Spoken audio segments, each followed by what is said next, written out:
Well, g'day, and welcome to what is hopefully the first and only episode of KiwiBoatLife. Don't worry, we'll be back to cars next week, but today I wanted to tell the story of how I bought and restored this actually decently fast boat for just $1,000. Now, you may be asking, why on earth would I want a boat when I hate fishing and getting wet? Well, you see, I've been landlocked by uninterest in cars my entire life, which, let's be honest, is not necessarily a bad thing. But kind of like with a track day, there's something quite appealing about taking an internal combustion powered vehicle to somewhere where there are no speed limits or Karens to get in the way. And New Zealand is surrounded by a whole lot of interesting ocean and islands that I've never had the chance to explore. So, me, Jack and Campbell hit the road to check out one that I figured could be the perfect project. Most decent fiberglass boats are at least $3,000, and anything much less than that is just a little inflatable dinghy or tinny with a puny little motor on the back. And, as Jeremy Clarkson once said, speed and power is always the answer, even with boats. This, though, was a nice middle ground, where the trailer and engine needed some work, but the hull, apart from being dirty, seemed pretty good. The owner bought it as a project himself over a year ago, but never found the time to fix it, so decided to sell it on as it sat. As it hadn't been started in years, I sprayed some CRC down the cylinders to lubricate them up, turned it over by hand, and then hooked it up to the Skoda's battery. And after putting in some two-stroke fuel, with a bit of persuasion, the mighty Yamaha fired right up.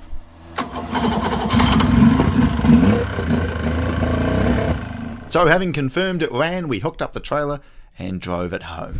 And here it is. So now let's go through some of the things that need fixing. The steering is so tight and hard to turn, sometimes it even skips in the mechanism up here in the dashboard. The whole dashboard is rotting away all down under here, and neither of the gauges seem to work. The interior is pretty gross, and all the cushions and cover and down here are all falling to bits. The wiring situation is an absolute disaster in behind the dashboard and all down the side of the hull. The engine refuses to idle and has a massive leak from the coolant galleys on the side. The trim switch here has also been relocated here on the side, and it only goes up and not down. The trailer needs new lights, leaf springs and tyres to get a warrant of fitness and registration. And I'm sorry, but the Grey Beaver in pink text down the side, that's the worst thing I've ever seen in my life. So that's my boat, and we're going to start off by getting the motor running right.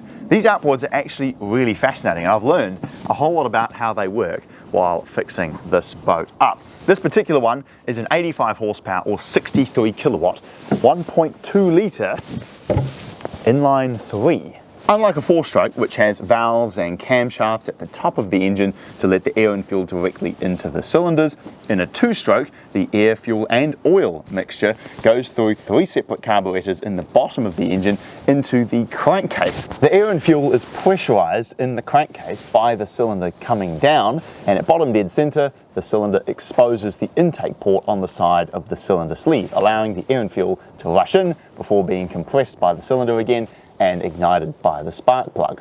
Ignition timing is controlled by a series of coils here under the flywheel at the top of the engine, and the exhaust is just expelled through the body of the outboard out the middle of the propeller, using the ocean as a muffler in a way. All outboards are just cooled by seawater. It's sucked in the bottom through a little water pump, goes through all of the coolant galleys here on the side of the engine, and then is spat out a wee hole here on the side. It doesn't keep any coolant on board. These 2-stroke outboards were immensely popular back in the 80s and 90s because they were very cheap, reliable and easy to maintain, but also there weren't too many 1.2 litre 4-stroke engines making nearly 100 horsepower in 1978 when these engines came out. So by going for the 2-stroke, you could pack more punch in a small package, ideal for fitting on the back of a boat. But of course, they burn oil to lubricate themselves, which isn't particularly good for the planet. So now you basically can't buy a 2-stroke outboard anymore. But back in the day, they were doing some epic stuff with these engines. This is a 3-cylinder, which is kind of odd, but Yamaha was also making a V4, a V6, and I believe Mercury also made a 2-stroke V8 outboard motor making 300 horsepower. And they all, because there are twice as many bangs per revolution, sound absolutely incredible.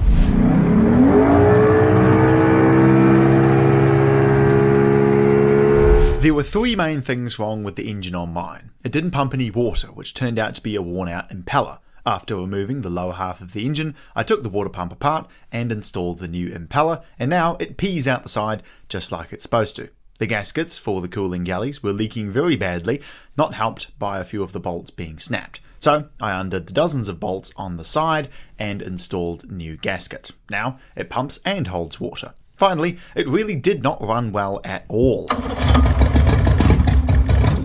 I checked all of the spark plugs, cleaned all of the carbs, emptied out the fuel filter, but in the end, all it needed was a tune-up. I ran it for a few seconds at a time, starting with the mixture screws almost all the way in, before winding them out a quarter turn at a time, until finally it idled smoothly and seemed to be running happily.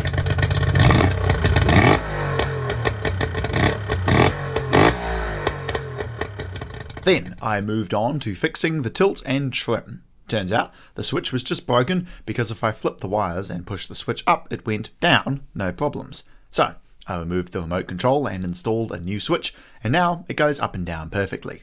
And the very last thing I did to the engine was undoing the steering shaft and spraying the bearings with CRC to try free up the turning motion of the outboard. It'll probably never be perfect, but it's now definitely a lot easier to turn. With the outboard fully operational, I then set to work removing the fish finder that was very messily installed, and I cleared out a whole lot of other pointless wires that weren't even plugged into anything, before doing some cable management down the side of the hull.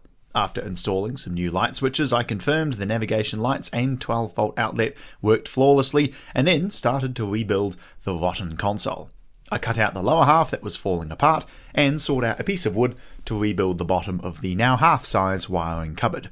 With that screwed in and a mess made of the floor, I brushed out the whole interior and removed the secondary outboard mount I knew I wouldn't use, as another small outboard would cost more than the entire boat.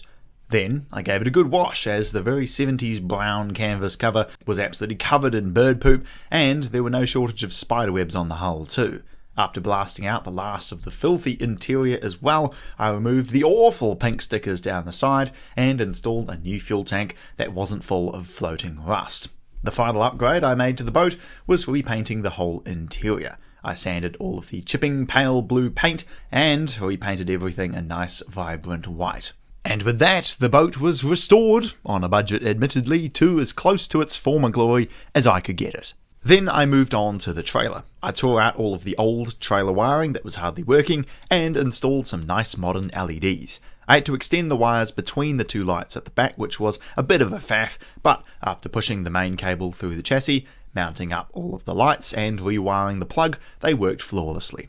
Then I got some new leaf springs, as the old ones had completely collapsed, and after very dodgily land-loading the boat back onto the trailer, it was finally ready to hit the water after 2 years on land.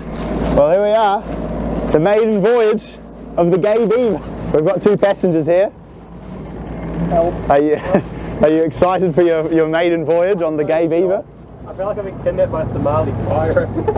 There should be a nice maiden voyage. We've chosen a good day for it. Nice sunset, calm conditions. Oh yeah, there we go.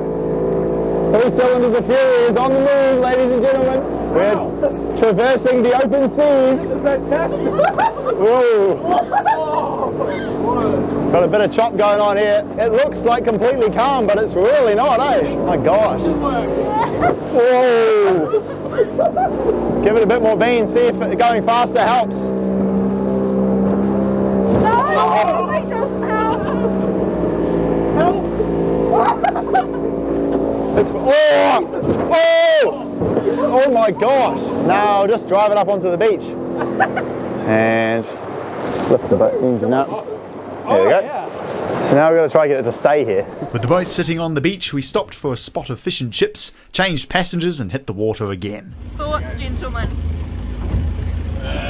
It's KiwiBoatLife. KiwiBoatLife. It's alright. Alrighty, we'll do a little full throttle test here and see how it goes.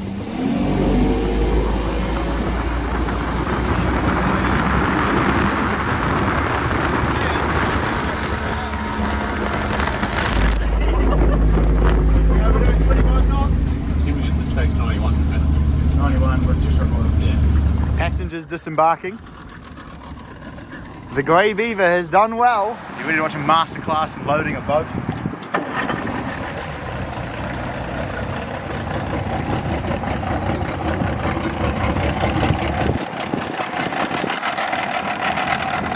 The boat is good.